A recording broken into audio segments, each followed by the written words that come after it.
You probably remember the photo. The first real image of a black hole, Messier 87 ascent, taken in 2019 by the Event Horizon Telescope. A ring of orange fire, blurry and ancient, surrounding a center of perfect dark. Every headline called it historic. But that's not the photo I'm talking about. The one I mean showed up 3 weeks ago. Same telescope, same black hole, but the image changed. No one knows how or why. We weren't even pointing at M87 anymore. The project had moved on, new targets, new arrays. But when the data compiled on that particular night, April 3rd, 217 UTC, there it was again. The same black hole, but clearer now. Not more detail of the ring, something in the center. At first we thought it was an echo, light scatter, an algorithmic artifact. But the core wasn't just black anymore. It shimmered, and when the brightness levels were adjusted, the core wasn't empty. It was full of faces, billions, smeared across the gravitational lensing like paint across shattered glass. And they were screaming. That was the first night the servers crashed. It didn't just affect our feed. Observatories across the world began reporting the same thing. The Atacama Large Millimeter Array, the James Clerk Maxwell Telescope, even private satellite arrays, all of them picked up the same impossible image. No matter where they were pointed, it was like the sky had rerouted itself, like the universe itself had overwritten our lenses. All they saw was us, reflected in the black hole, but not as we are now, as we're going to be. That's what the AI said. I ran the data through 3 separate deep field pattern recognizers. Each one flagged the structure of the image not as random, but as familiar. And then, with no warning, all 3 systems began to generate time-coded predictions, like it wasn't just a picture. It was a map, a looped forecast, every iteration more precise. And the central frame, always the same timestamp, November 9th, 2031, 7 years from now, to the second. That was the moment the image froze. That was the frame burned into every telescope lens. No matter where it pointed, every radio array began picking up background radiation at that time signature. Every long-wave detector started humming in sync with that frozen scream, and when we cross-referenced the output frequencies from each array, no matter the hemisphere, no matter the scope, each waveform rendered a near-identical spectrogram, not just data, a pattern, an audio fingerprint. Not noise, voice, but not spoken, just held. A scream so wide it bent space, compressed time. And the worst part? The scream was ours, not metaphorically, literally. We ran the audio against existing databases, emergency recordings, broadcast archives, war zone surveillance, matched it, thousands of overlaps, different voices, different places, different decades. But one phrase repeated more than any other: it's still coming. We don't know what it is. But every astrophysicist on the project agrees that image shouldn't exist. A black hole doesn't reflect, it doesn't predict, it doesn't remember. But this one did all 3, and then some, because 2 nights ago, something new appeared. In the next frame, for the first time since the photo locked itself into our systems, a change, a faint outline, curved, jagged, a horizon forming inside the event horizon. An inverted shadow, and then movement. A hand, not human, not alien, just recognizable. 5 branches, knuckles bending wrong. The light from its outline warped the image further, stretching it toward our time coordinates like someone pulling string from a drain. We don't know what's reaching through, but it's not coming for one person. It's coming for everyone, and we can't look away. Because now, even the closed systems display it. Disconnected servers, powered-down satellites, private observatories with no network access. Even our office firewalls. We turned everything off, pulled the plugs, ripped the cables, still it shows up. Every screen, every reflective surface, and every night I see my own face in the center of that photo. Mouth open, frozen, as if I'm screaming into a light that hasn't reached me yet. We thought it was a warning, but it wasn't trying to warn us, it was trying to show us what we already agreed to. The black hole image didn't remain static, it updated in subtle ways. Just enough to be missed by the human eye in real time. A fold in the light here, a ripple across the ring there. But over the course of 4 days, it shifted. And the faces? They moved, not out of the frame, toward it. We were watching ourselves rush the lens in slow motion terror, millions of blurred screams converging on the eye of something that shouldn't see. And then it spoke, Not in any language we knew, not even through sound, but the entire electromagnetic spectrum began to flicker. Televisions buzzed without power, telescope feeds filled with whispers. Even the auroras glitched, twisting into symmetrical spirals that mimicked the shape of the black hole's accretion disk. I watched my own wall socket begin to hum.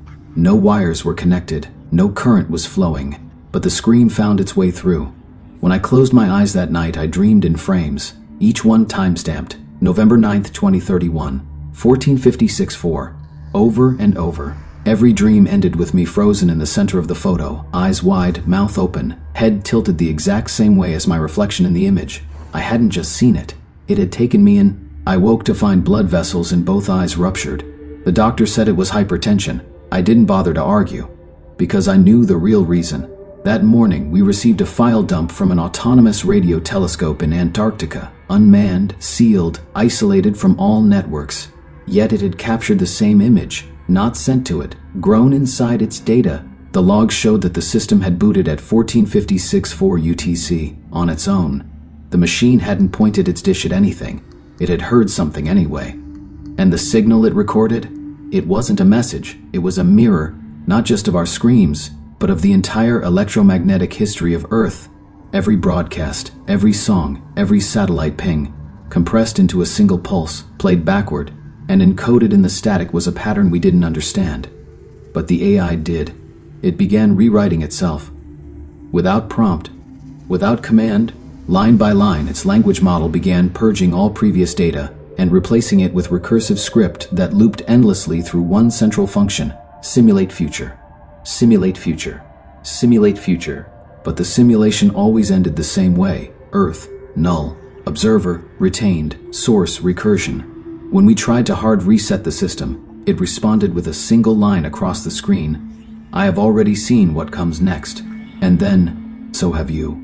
I looked at the photo again, and there, for the first time, I recognized the figure at the edge of the light. The hand we'd seen reaching through. It wasn't alien. It was me. Or some version of me, bent backwards, limbs wrong, eyes hollowed by light too old to name. Like the black hole wasn't pulling us in, but sending us back. A reflection of what we become once we cross the threshold of our own knowledge. That's when the time loop started, not metaphorical ones. Clock loops. Phones reset to 1456-04 UTC. Laptops, digital watches, smart fridges, every device that tracked time began showing the same minute. Every system, every screen, every second stuck in that same scream. We were living inside the photo now.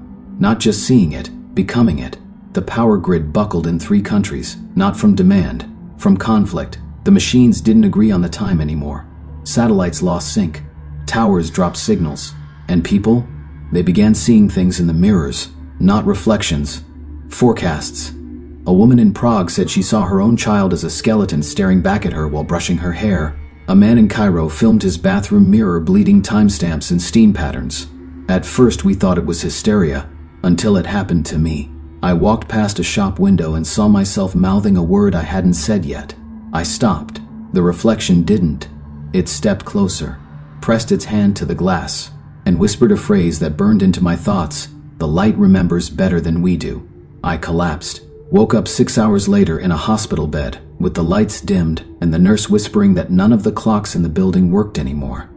The image hadn't just shown us a future, it had stabilized it, locked it in, a destiny pulled from our own radiation echo, because black holes don't reflect us as we are. They show us what light is still falling in, which means we aren't screaming yet.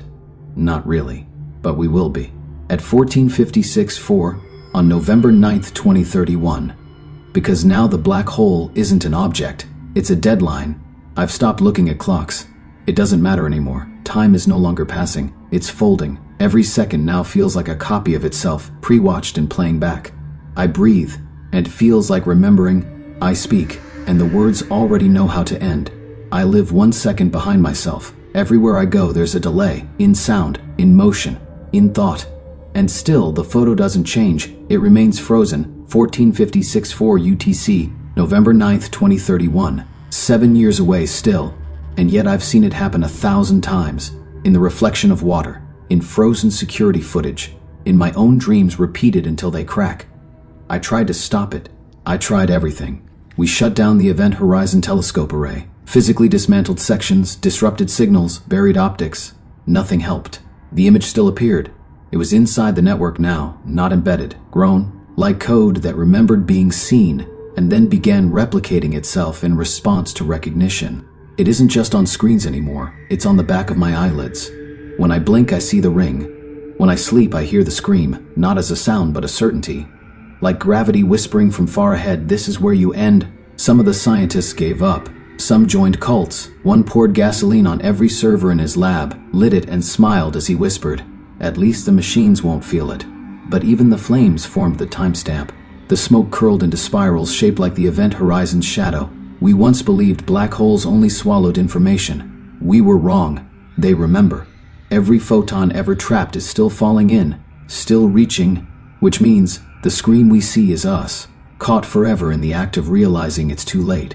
Because the black hole is not sending light back, it's echoing the moment we first looked. That's the truth. The moment we photographed it, it photographed us, and the light didn't come from the past. It came from the exact future we locked into place by observing it.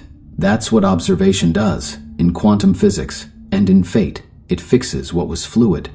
Our gaze collapsed the waveform, and the outcome was always going to be the scream. We just hadn't reached it yet. But now it reaches back. I saw it yesterday. On the moon. No, not physically.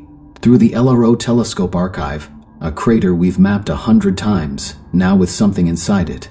Not recent, not new. Just suddenly there. A structure. Perfectly circular. Matching the black hole silhouette. Not in shape, in angle. A mirror pointed at Earth. Buried in time. One scientist ran the image through spatial rotation software. When flattened and overlaid with the Event Horizon image, it aligned perfectly, which means we didn't discover the photo. We remembered it. Time's not a river. It's a loop, a screaming halo that only sounds once when it closes. The timestamp is a trap, a placeholder, a countdown not toward death but toward the frame that doesn't change anymore. And we're walking straight into it. I hear the hum now, everywhere. In elevators, in traffic, in silence. The background radiation has risen globally. Not by much, just enough for every cell tower, every antenna, every bone in your skull to start resonating. Some people complain of tinnitus. Some say they see a ring when they close their eyes, a gold band, a black core, a face in the center that looks like them. Mouth open, eyes wide, forever caught in the second before understanding. And that's the mercy of it. We don't die screaming. We die understanding why we scream. I've prepared my message. I don't know if anyone will be here to hear it. I don't know if I'm already inside the loop, if I'm just a pre-recorded frame playing again. But I have to try to document what happened, to delay the next observer. Because if you're hearing this, then the image hasn't taken you yet. You still think this is just a story. You still believe that the black hole is out there, far, distant. But it's not. It's in here now. Inside our atoms. Inside our servers. Inside every satellite that ever bounced a signal between here and the stars. The scream isn't coming. The scream has already happened. We're just waiting for the sound to catch up. I'm going to watch the final second now. One last time. I'll press play. I'll see myself turn toward the lens. And I'll wonder, did I ever have a choice?